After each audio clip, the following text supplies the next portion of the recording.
Coucou à tous, j'espère que vous allez bien. On se retrouve aujourd'hui pour une vidéo idée cadeau dernière minute que vous pourrez faire avec vos petites mimines et assez facilement et économiquement parce que juste avec de la cire d'abeille, vous pouvez faire deux petits produits éventuellement pour ajouter des cadeaux pour Noël. Voilà, donc écoutez, je vous laisse avec le reste de la vidéo. Et je vous souhaite de joyeuses fêtes et je vous dis à très vite.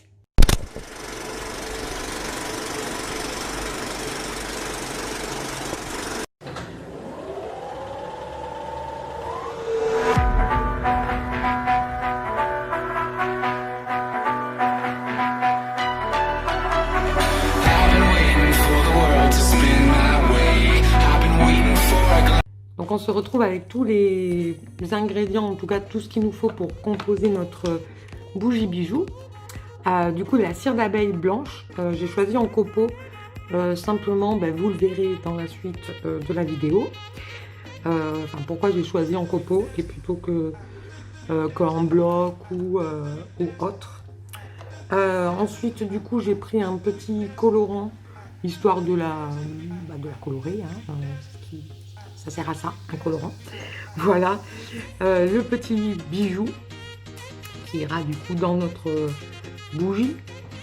Et ensuite, notre pot, bien sûr, récupéré, puisque c'est un pot de yaourt, tout simplement. J'ai juste au préalable installé ma mèche, parce que j'ai toujours un problème pour les faire tenir, en tout cas pour qu'elle soit droite et à peu près au centre de notre bougie, ce qui est mieux quand même. Du coup, donc je l'ai collé simplement avec mon pistolet à colle pour faciliter les choses. Et la casserole, du coup, avec nos petits copeaux de cire à bougie, cire d'abeille plutôt. Voilà. Donc au niveau de la quantité, franchement, je fais un peu au pifomètre. Et si vraiment je préfère en rajouter après, je préfère ne pas en mettre assez, parce qu'après, du coup, il reste de la cire chaude déjà fondue et c'est pas très pratique à moins de faire plusieurs bougies à la fois, ce qui est le mieux, le plus rentable, on va dire. Mais du coup, moi je préfère en rajouter s'il faut après par la suite, plutôt que en avoir de trop. En tout cas pour cette fois-ci là, ça m'arrange assez de faire comme ça. Voilà. Donc écoutez, moi je vais aller faire fondre ma cire du coup au bain-marie, puisque c'est une casserole en plus faite exprès, donc elle est super pratique. Du coup au bain-marie, après vous n'êtes pas obligé d'utiliser ce genre de casserole, c'est vraiment là, pour moi c'est le plus simple. Je remplis simplement d'eau, mais sinon de l'eau chaude dans une casserole ou même dans une poêle suffit amplement pour faire fondre la cire. Voilà, donc on se retrouve pour vous dans quelques secondes. Et bien pour moi dans quelques minutes, parce que c'est un peu long à faire fondre la cire d'abeille. Donc voilà, je vous dis à de suite. Donc on se retrouve avant que la cire soit complètement fondue finalement, puisqu'il faut que j'installe déjà mon bijou dans du papier d'alu. Parce qu'en principe il faut le mettre dans un petit pochon en plastique pour le protéger, et ensuite dans du papier alu. Mais n'ayant pas de petits pochons, du coup je vais bien l'emballer avec du papier alu. Je vais arrêter de le toucher parce que ça doit me casser les oreilles. Du coup je vais faire plusieurs tours avec le papier alu pour être sûr que la cire ne passe pas, tout simplement pour pas abîmer le bijou. Donc on verra bien si ça suffit. Je vous cache pas que c'est ma première bougie bijou, puisque j'ai déjà fait plein de bougies, mais j'ai jamais essayé de rajouter un bijou dedans. Donc on va voir ce que ça donne ensemble. J'espère que ce ne sera pas un gâchis. Au pire, il faudra que j'enlève la cire sur le petit bijou. Voilà. Donc du coup je vais emballer le petit bijou. Donc je pense que je vais laisser ça comme ça et me mettre dedans et faire plusieurs tours. Du coup voilà, je vais peut-être vous mettre de la musique le temps que je l'emballe, parce que ça risque de vous casser les oreilles. Voilà, tout simplement. Donc on va mettre un petit peu de musique, ça sera mieux.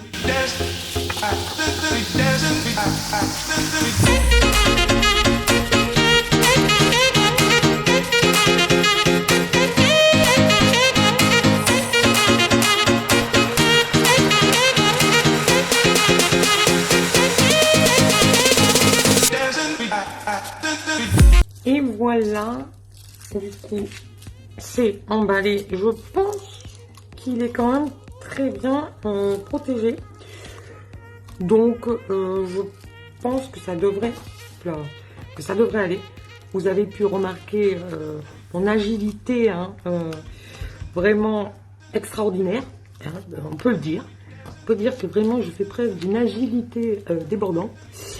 Mais comme on dit, le principal c'est d'y arriver. Et en l'occurrence, voilà. Je pense qu'on est plutôt pas trop mal. Je vais peut-être essayer de le rétrécir un peu parce que je le trouve un peu grand, mais en même temps, vu la tonne de papier alu que j'ai mis, c'est pas étonnant. Mais j'avais vraiment peur que la cire passe à travers simplement, donc j'espère que ça va aller.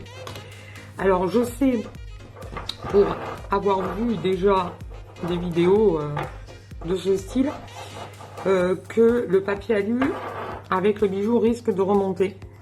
Donc je verrai à ce moment-là si je le maintiens simplement un peu le temps que la cire prenne, ou si je colle le papier alu, mais ça m'embête de le coller.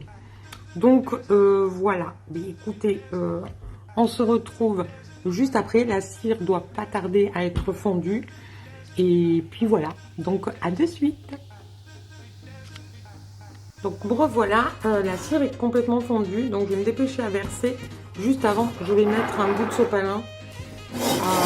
Alors en effet, ce n'est pas du tout bien d'utiliser du sopalin, mais j'avoue que là pour le coup, j'ai du sopalin réutilisable, mais je n'ai aucune envie de les abîmer avec de la cire, quoi, parce qu'après la cire, c'est quand même pas simple à enlever. Donc, on va utiliser du sopalin. Voilà, on va verser maintenant avec délicatesse. Hein. Vous avez vu quelle dextérité j'avais. C'est pas gagné. Vous pouvez... Mais, vous voyez pas grand chose là. Je suis désolée. Je reviens dans deux. Vous allez pouvoir voir, mais que malheureusement, je n'ai pas fait assez de cire. Et finalement, je me suis pas trop mal débrouillée pour... Mais bien sûr, ma mèche, c'est décollé, ce que je me doutais un petit peu. Et j'ai voulu tenter. Et bien entendu, je ne l'ai pas calée avec un bâton avant. Donc, elle n'est pas très, on va dire, centrée. Donc, on va voir quand elle va durcir un peu. Ce que je vais faire, c'est que je vous retrouve d'ici quelques minutes juste pour faire fondre un tout petit peu plus de cire. Pour couvrir un peu quand même un peu plus, même si je la veux pas jusqu'en haut, quoi qu'il arrive, mais je veux quand même recouvrir mon papier d'alu. En l'occurrence, le papier d'alu n'est pas remonté. Alors voilà, le truc que je pensais qu'il allait remonter n'est pas remonté. Et par contre, ma mèche qui n'était pas censée bouger, c'est un peu cassé la gueule. Voilà, voilà. Bon, écoutez, je vous retrouve de suite avec un petit peu plus de cire pour finir cette bougie. Voilà. Voilà. Donc, ma cire est fondue. Voilà. Et on va verser le reste. Vous avez pu voir que j'ai réussi à rectifier un peu le tir avec ma mèche. Du coup, bon, elle n'est pas super bien centrée. Mais je pense qu'on est pas mal quand même. Par rapport à certaines fois, je vous assure qu'il y a certaines bougies, la mèche, surtout la fin, parce que le haut, j'arrive en général à la redresser grâce à la cire, simplement. Mais le fond, des fois, du coup, c'est pas tout à fait centré. On est pas mal. On est pas mal du tout. Voilà, donc... Là, on va la laisser refroidir, hein, bien entendu. Du coup, vous avez pu voir comment faire une bougie simplement, enfin une bougie bijou, assez simplement. Hein, je pense que tout le monde est capable de faire ça. Mais en tout cas, si vous n'aviez pas l'idée, maintenant, vous l'aurez. Ensuite, ce qui est sympa, c'est de décorer le petit pot, soit simplement avec une ficelle, une corde, soit de couleur, soit naturelle, ou un ruban, ou après pour ceux qui sont un peu plus doués, donc pas comme moi c'est souvent, je rajoute une petite cordelette, en général naturelle. Là je vais la laisser telle quelle parce que c'est pour une jeune fille et que j'ai pas envie de la faire trop adulte, on va dire, même si il n'y a pas de trop adulte, mais voilà, du coup j'ai envie de lui laisser un peu brute, et après elle en fera ce qu'elle veut, si elle veut s'en servir pour ranger des choses dedans ou refaire une bougie dedans, elle fera ce qu'elle veut, mais du coup elle sera libre, parce que souvent je colle la corde et ainsi de suite, donc du coup si elle veut s'en resservir ou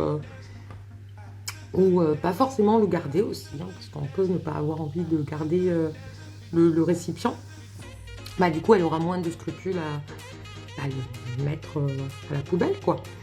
Donc voilà, du coup je le laisse brut. Que rajouter de plus, en tout cas voilà, si vous avez des questions autres, mais bon, je pense franchement que c'est pas non plus très sorcier. Voilà, moi je veux juste partager mes idées ou les choses que j'aime, comme j'ai pu expliquer dans la vidéo présentation, pardon. Du coup voilà, donc voici la petite bougie. Je vous ferai bien sûr voir une fois que tout sera sec, enfin une fois qu'elle aura durci, ce que ça donne une fois durci et tout ça. Parce que là, en plus avec le plan de travail, du coup le sopalin un peu sale et tout ça, c'est pas très joli, hein. Donc du coup je vous fais voir tout ça juste après, à la fin de la vidéo. Entre temps du coup vous verrez un autre petit produit fait avec de la cire d'abeille également. Donc on se retrouve avec le deuxième produit de la vidéo, du coup donc avec la cire blanche d'abeille et un morceau de tissu. Alors vous allez me dire, mais à quoi ça va servir? Ben, simplement à couvrir vos plats et pouvoir les réutiliser. Juste après, en passant un petit coup d'éponge dessus, si vous l'avez sali ou quoi, vous passez simplement un petit coup d'éponge dessus votre bivrap et vous pourrez le réutiliser à l'infini, simplement. Donc du coup, avec simplement de la cire d'abeille, un morceau de tissu, comme je vous disais, hein, je m'en répète un petit peu. Donc le tissu, bien sûr, vous pouvez le prendre, alors du moment que c'est du coton, ça peut être une thé d'oreiller, ça peut être une nappe, ça peut être un t-shirt que vous ne servez plus et que vous n'avez pas quoi en faire, avec ce que vous avez sous la main. J'avoue que vous pouvez faire avec n'importe quel tissu à partir du moment où c'est du coton, donc je trouve ça super pratique. On peut réutiliser un produit qu'on ne se sert plus et en plus c'est super économique parce que mine de rien le film plastique, alors déjà ça pollue, on le sait, hein, et ça coûte de l'argent, donc et on en utilise je pense beaucoup tout au long de l'année, donc du coup si on peut économiser sur ça, je trouve que c'est pas mal. Et en plus de ça, ça peut être super sympa en cadeau, pour un petit cadeau en plus, ou même en cadeau tout simple, hein, parce que c'est super écologique, économique, donc pourquoi s'en priver? Donc il faut simplement saupoudrer, on va dire, grossièrement de cire d'abeille. Alors si j'ouvrais un peu plus, ça serait quand même un peu plus commode. Donc vous saupoudrez. Alors le mieux c'est quand même de ne pas trop en mettre dès le départ, et au pire des cas, parce que vous allez vite voir, d'en rajouter. Parce que moi les premiers que j'ai fait, parce que ça fait déjà pas mal de mois que je me sers, je vous ferai voir juste après ce que ça donne une fois que la cire a redurci. Ça fait déjà plusieurs mois que je m'en sers, et c'est vrai que mes premiers, j'en avais trop mis. Donc Donc du coup voilà, et comme j'avais fait finalement heureusement l'erreur de les passer en machine, voilà, hein, donc je vous préviens, il ne faut pas les passer en machine. Voilà, je suppose que tout le monde le savait, sauf moi, hein, qui ai commis l'erreur en me disant, bah, je viens de mettre de la cire, donc je vais les passer en machine avant de m'en servir, même si mon tissu était propre avant. Bon, ben, vous imaginez bien la tête de mes bivraps, hein, bah, c'est-à-dire qu'en fait, ils étaient déjà tout collés les uns aux autres, et ben, la cire avait refondu, enfin, c'était un petit peu un massacre. Alors, ça a été très simple à rattraper. J'ai simplement refait la même chose. J'ai mis mon tissu sans bien sûr remettre de la cire et repasser un petit coup de fer à repasser dessus, ce qui a permis en fait de remettre la cire correctement sans que ça fasse de petites peluches ou quoi que ce soit.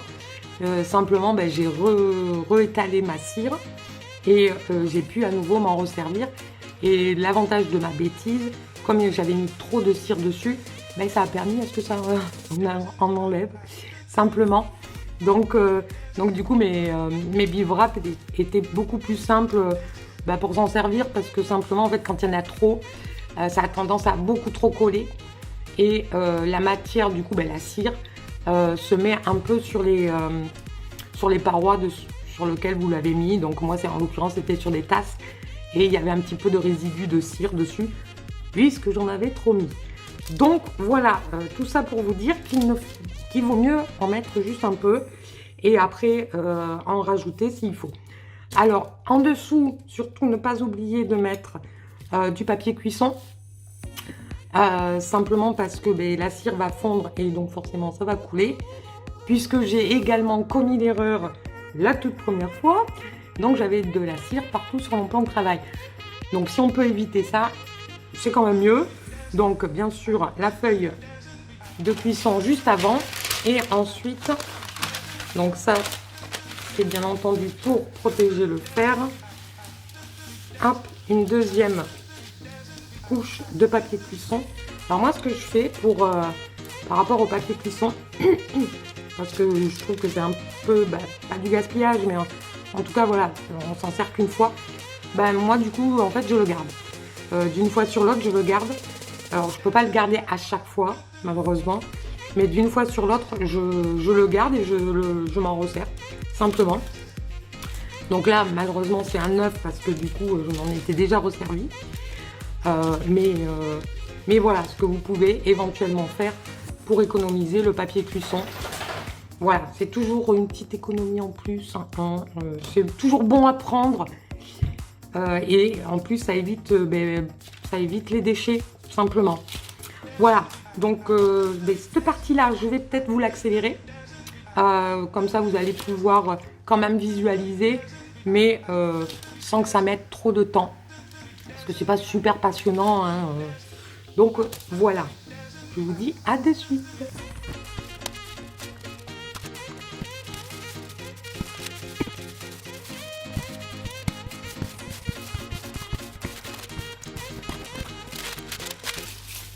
Donc on est pas mal, je vérifie en fait si il y en avait bien partout, et ça m'a l'air pas mal du tout. Donc alors moi ce que je fais pour les rebords, en fait pour les bords de tissu, parce que là c'était des morceaux de tissu simplement.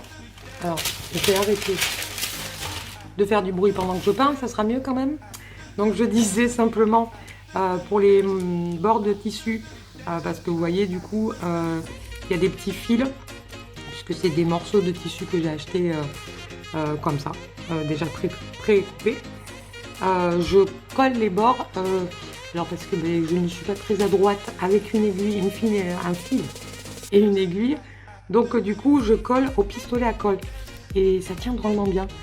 Voilà, donc ça permet de faire des petits ourlets, enfin en l'occurrence ils sont un peu gros, mais des petits ourlets si vous avez un pistolet à colle, sans devoir, si vous n'êtes pas très doué en couture comme moi, du coup ça fait une finition un peu plus sympa, je trouve.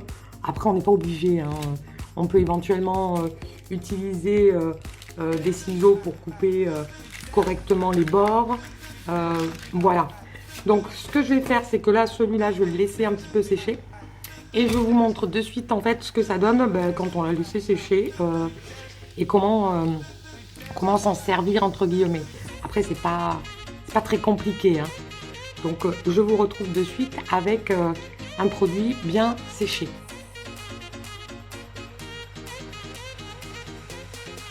Donc voici celui qui est déjà fait depuis un bon moment, hein, pour lequel je m'en sers depuis déjà pas mal de mois. Donc vous pouvez voir qu'au départ, alors là je l'ai un petit peu travaillé un peu avant de vous le présenter, mais à la base c'est un peu plus rigide que ça. Il suffit simplement de faire voilà, ce genre de choses. Vous le pliez dans tous les sens 2-3 fois et du coup ça rend la matière plus malléable. C'est simplement en fait en chauffant en chauffant votre produit. Du coup, ça le rend plus flexible. Donc, du coup, j'ai pris un petit tupperware pour vous faire voir, simplement. Donc après, c'est assez basique, hein. Alors, du coup, il faut quand même bien le faire plusieurs fois pour que ça maintienne bien sur votre plat. Donc voilà, j'ai réussi à le mettre. Alors c'est juste un petit coup de main à prendre, hein, parce qu'en fait, forcément, ça reste du tissu, hein, donc il faut quand même bien le faire chauffer sur les côtés pour que ça tienne bien comme il faut, hein, parce que suivant ce que vous mettez, vous n'avez pas envie qu'il y ait des choses qui puissent rentrer dedans. Donc, mais vraiment, moi je m'en sers surtout pour... parce que je bois du café et souvent je prépare des tasses en avance et du coup à chaque fois j'utilisais du papier alu simplement pour couvrir mes tasses et quand j'ai vu cette solution là j'ai trouvé ça beaucoup plus pratique. En plus il y a quand même un truc que j'avais pas pensé, en fait ça fait un peu antidérapant, donc pour moi, en l'occurrence, c'est quand même beaucoup plus simple quand vous attrapez quelque chose qui glisse un peu. Ça maintient, ça aide. Alors j'avoue que j'avais pas du tout pensé à ce côté-là, mais finalement, les choses sont bien faites et finalement, ça me sert doublement. Autant pour protéger mon café que pour m'aider pour attraper les choses, la tasse en l'occurrence. Voilà. Mais écoutez, j'espère que ces petites astuces vous auront plu, que du coup éventuellement elles peuvent vous servir dans votre quotidien, soit pour offrir, soit pour vous-même. En tout cas, je vous invite à tester si vous avez de la cire d'abeille. Voilà, je vous mettrai toutes les références par rapport aux produits que j'ai utilisés. Alors pas pour le tissu, parce que le tissu c'était... je ne sais même plus où c'est que je les avais pris, ça fait un petit moment que je les ai. Par contre, pour la cire d'abeille, ça je vous le mettrai puisque c'est sur Aromazone que je la prends. Du coup, voilà. Et donc, je vous mettrai les liens et les prix parce que vraiment, niveau prix, je pense qu'on ne peut pas faire mieux. Si vous calculez vite fait avec du papier alu ou du film alimentaire, vous verrez que ça vaut vraiment le coup, au moins d'essayer. Moi en tout cas c'était au départ ça, je suis partie pour tester. J'ai dit on verra bien si vraiment ça fonctionne aussi bien qu'on peut le dire. Et franchement j'ai été vraiment agréablement surprise. Et je vous dis, ça fait déjà plusieurs mois que je m'en sers et j'ai aucun souci. C'est simplement, vous passez un coup d'éponge dessus et ils sont propres. Vraiment, voilà, moi je recommande à 100%. Après, chacun fait comme il veut, bien entendu.